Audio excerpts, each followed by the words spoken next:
ফের বোমা বিস্ফোরণ সাঁইথিয়ায়। আবারও ঘটনাস্থল সাঁইথিয়া থানার অন্তর্গত হাতরা অঞ্চল। দিন কয়েক আগে হাতরা অঞ্চলের দক্ষিণ সিজা গ্রামে বোমা বিস্ফোরণ ভেঙে পড়েছিল বাড়ির একাংশ। আজ ফের হাতরা অঞ্চলে আকুডুহি গ্রামে বোমা বিস্ফোরণ হয়। বোমা বিস্ফোরণের তীব্রতায় ভেঙে পড়ে মাটির বাড়ির একাংশ।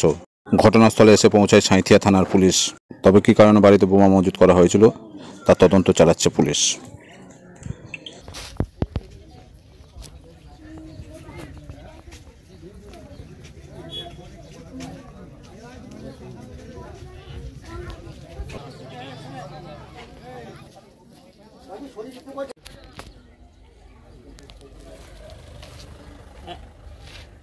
হ্যাঁ ঢুকে গেছে স্যার।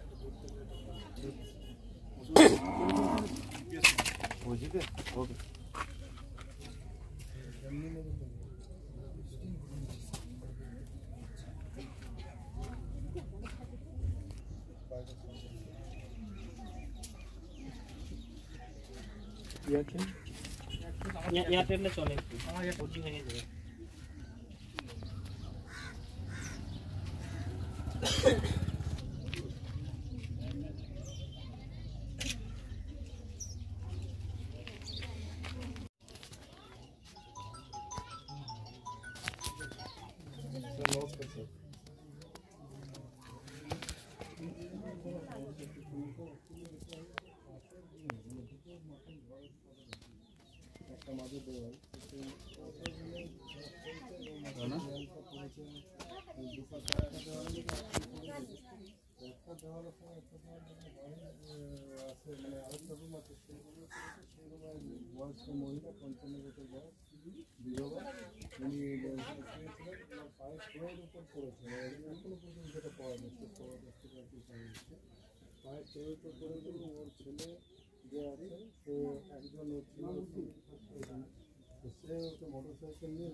কিছু বুঝতে পারি বোম ছিল না, আমি জানি না।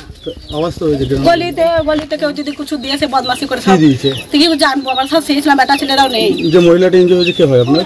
শাশুড়ি মা। কি নাম? দেলবাহার। হ্যাঁ দেলবাহার। ওনার কিভাবে লেগেছে? ও শুয়ে ছিল, দেয়ালটা পড়ে গেছে পায়ে। এখানে আপনি জানেন না আপনার স্বামী কোন দল করে?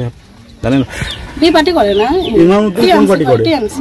আচ্ছা বলছি, এখানে তো গ্রামবাসীরা তো বলছে যে এখানে কোনো বোমা ফেটেছে, এখন তো বারুদের গন্ধ এখনো বেরোচ্ছে। কি করে জানবো? আমরা সব শুনেছিলাম। বলছি না, আমার তো জানায়নি, আমরা কি জানবো? কখন হয়েছে? এখনই তো কিছুক্ষণ আগে এটার কথা। বাড়িতে সব নিজে নিজে সব শুয়েছিল, মেয়েরা আর ছেলেরা কেউ নেই, সব কাজে গিয়েছে। আপনার বাড়িতে কি বোমা মজুত করা হয়েছিল? না, ওটা কেউ দিয়ে দিয়েছে গলি পান ওই দিক থেকে হয়তো। ঘরে রাখেনি? না, ঘরে ছিল না, বাড়িতে ছিল না বোমা। আপনার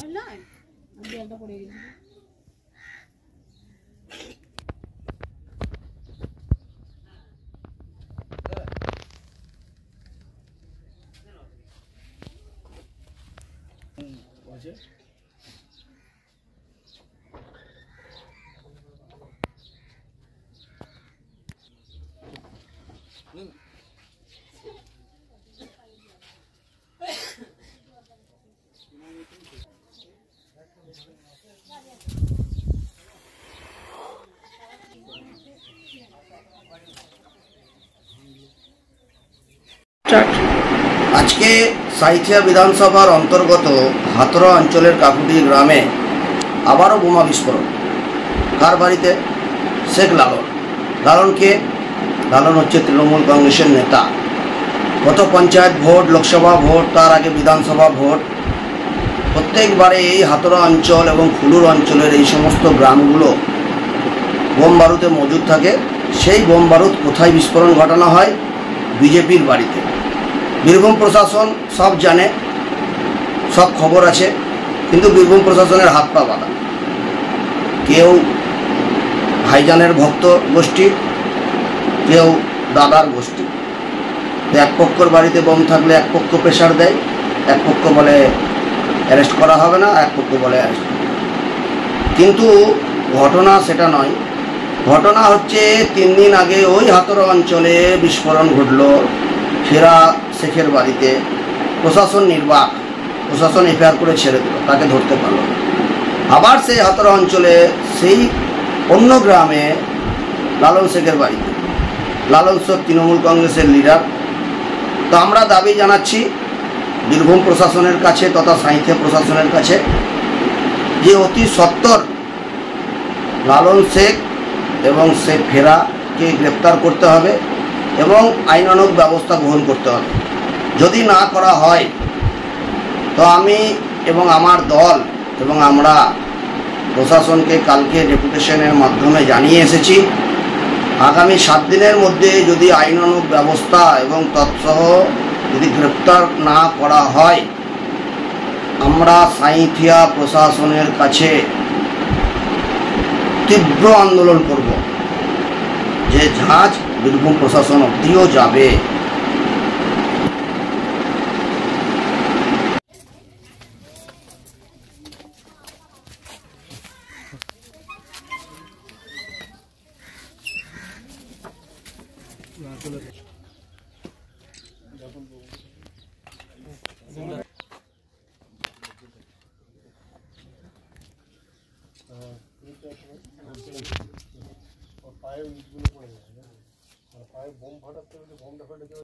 দিদি কিভাবে ঘটনাটা কিভাবে ঘটলো? আমরা দুপুরবেলায় শুয়েছিলাম, এটা মান্দ ঘরে কেউ বোম ছুড়ে দিয়ে জ্বলছে। কারা কারা দিছে সেটা বলতে পারবো না। কেন বোমটা ছুড়লো কেন? সে কি করে জানবে? তা একটা অভিযোগ আছে আপনার বাড়িতে বোমটা রাখা ছিল, বোমা মজুত করা ছিল, সেটাই ফেটে গিয়েছে। না, ফাটে আমাদের বাড়িতে ছিল না।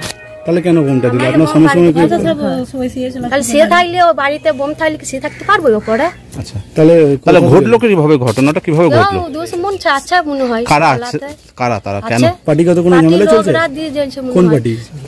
কোন পার্টির লোকেরা? ওই পার্টির লোকরা দিয়ে যাবে। কোন পার্টি? কোন পার্টি? আপনার স্বামী কোন পার্টি করে?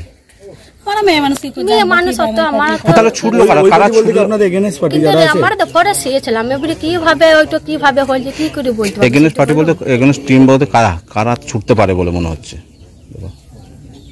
কারা ছুড়েছে বলে মনে হচ্ছে? আমাদের স্বামী যদি কোনো দোষ মন করে থাকে তারা কেন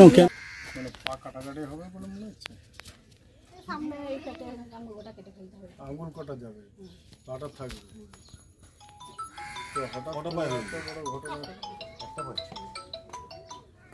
স্যার আমি পিওতে আছি।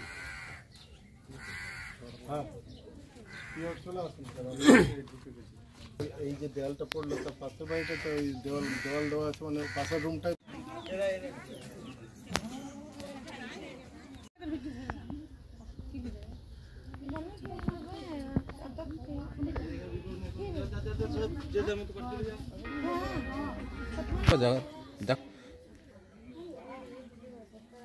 আচ্ছা।